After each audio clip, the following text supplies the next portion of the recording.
حضرت سلمان فارسی رضی اللہ تعالیٰ عنہ ایک صوبے کے گورنر بن گئے. پہلے بھی امیر باپ کے بیٹے تھے, پھر بکتے بکاتے مدینے آئے, پھر گورنر حضرت عمر فاروق کے زمانے میں گورنر بنے, مدائن کے گورنر آپ کو بنایا گیا. کئی ملکوں کے نا وزیر سفیر آئے ہوئے تھے, کچھ اس میں یہودی بھی تھے, عیسائی بھی تھے, نصرانی بھی تھے. تو جس عیسائی یہودی کو آپ دین کے قریب کر رہے ہو نا, اس کے ساتھ بیٹھ کے آپ کھا پی سکتے ہیں, اگر دین کے قریب آ رہا ہو.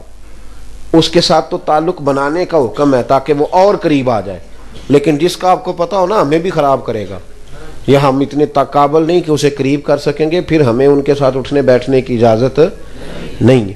تو حضرت سلمان فارسی رضی اللہ تعالیٰ عنہ نے ان کو ساتھ بٹھایا تھا, کھانا شانا ہو رہا تھا, وہ بھی بڑے بڑے وزیر سفیر تھے, دسترخوان پہ بیٹھے تھے. نبی پاک صلی اللہ علیہ وسلم نے فرمایا جب تم دسترخوان پہ بیٹھ کے کھانا کھاؤ تو کوئی لقمہ اگر دسترخوان پہ گر جائے تو اٹھا کے کھا لو, اللہ تمہاری بخشش کر دے گا. زمین پہ نہیں, دسترخوان پہ. دسترخوان پہ گر جائے تو اٹھا کے کھا لینا, اللہ تمہاری بخشش کر دے گا. حضرت سلمان فارسی روٹی کھا رہے تھے تو ایک لقمہ گر گیا گورنر صاحب سے. آپ نے پہلے وہ لقمہ اٹھا کے منہ میں رکھا, پھر انگلی کے ساتھ دسترخوان کو صاف کیا. ہمارے بچے بھی مشورہ دیں نا, ابا جی دور بدل گیا ہے. تو وہ ایک قریب آدمی بیٹھا تھا, اس نے حضرت سلمان فارسی کے کان میں کہا کہ حضور آپ یہ کیا کر رہے ہیں, زمانہ بدل گیا ہے, لوگ کیا کہیں گے کہ مسلمانوں کو روٹی نہیں ملتی, تھوڑا ٹھہر جائیں, یہ لوگ چلے جائیں گے پھر آپ سنت ادا کر لیں, کہ آپ کیا کر رہے ہیں, ان کو پتہ نہیں. اس نے کان میں کہا تھا نا, تو چاہیے تھا حضرت سلمان فارسی بھی کان میں جواب دیتے, پر آپ جذبات میں آ گئے. فرمانے لگے کیا کہا تم نے, یہ بندے دیکھو.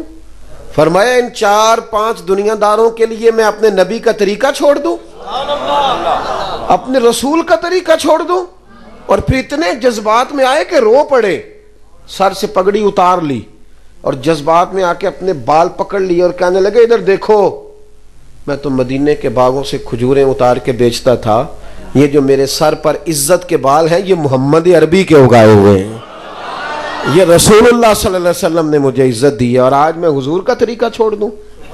ہمارے پاس جو کچھ ہے رب رسول کا فضل ہے, تو ہم اللہ رسول کی طرف دیکھیں گے یا بندوں کی طرف دیکھیں گے.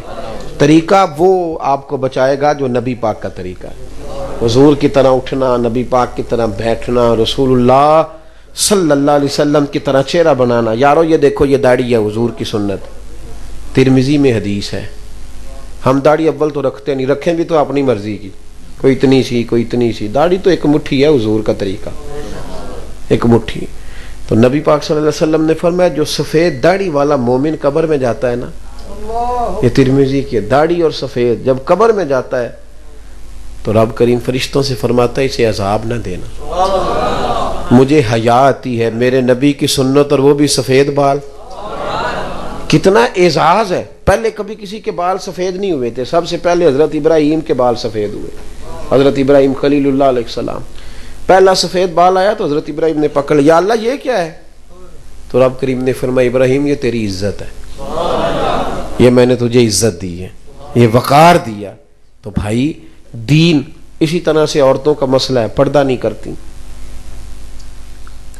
اللہ تعالیٰ معاف کرے, جو تھوڑی پڑھ لکھ جاتی ہے, کسی بینک کی ملازمت کرتی ہے, وہ تو ضروری سمجھتی ہے ٹی وی کی اینکروں کے پیچھے لگنا.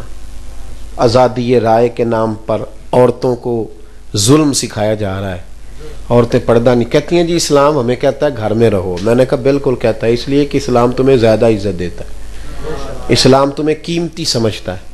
جس کے گھر میں 14 لاکھ روپیہ کیش پڑا ہو وہ کبھی چونک میں لے کے آیا 14 لاکھ؟ اس لیے کہ وہ قیمتی ہے. اور جس کے گھر میں 10 تولے سونا پڑا ہو وہ بھی چونک میں لے کے, کیونکہ وہ سمجھتا ہے کہ یہ قیمتی چیز ہے, باہر لے جانے والی. تو جو مسلمان بی بی ہوتی ہے اس کا وجود قیمتی ہوتا ہے, وہ کوئی ردی نہیں ہوتی کہ جہاں مرضی پھرتی رہے. اس لیے اس کو اسلام کہتا ہے کہ گھر کے اندر رہے, باہر نکلے. اور ویسے بھی ہر بی بی تو پردہ کرتی بھی نہیں. ہر کتاب کو غلاف چڑھتا ہے, صرف قرآن پاک کو چڑھتا ہے. ہر عمارت کو غلاف چڑھتا ہے, صرف بیت اللہ کو چڑھتا ہے. ہر بی بی نہیں پردہ کرتی, صرف رسول اللہ کا کلمہ پڑھنے والی کرتی. صرف حضرت ختیجہ اور سیدہ عائشہ اور سیدہ فاطمہ کا نام لینے والی عورتیں پردہ کرتی. اپنے گھروں میں تھوڑی تھوڑی پابندیاں لگائیں, رزق حلال کا رواج ڈالیں. جو رب نے دیا ہے اس پر قناعت کرنے کی طبیعت بنائے. دنیا میں سب سے سکھی بندہ وہ ہے کہ جس کو اللہ نے جتنا دیا ہے وہ اس پہ راضی ہو گیا. وہ سب سے سکھی ہے, اس کا اپنے رب سے رشتہ مضبوط ہے. دعا کرتا ہوں اللہ کی بارگاہ میں جو کچھ میں نے کہا اللہ اسے قبول فرمائے, اور جہاں دوران گفتگو ہم بھول گئے اللہ ہم سے درگزر فرمائے. ہم سب کا یہاں آنا اللہ قبول فرمائے. آخر دعوانا ان الحمد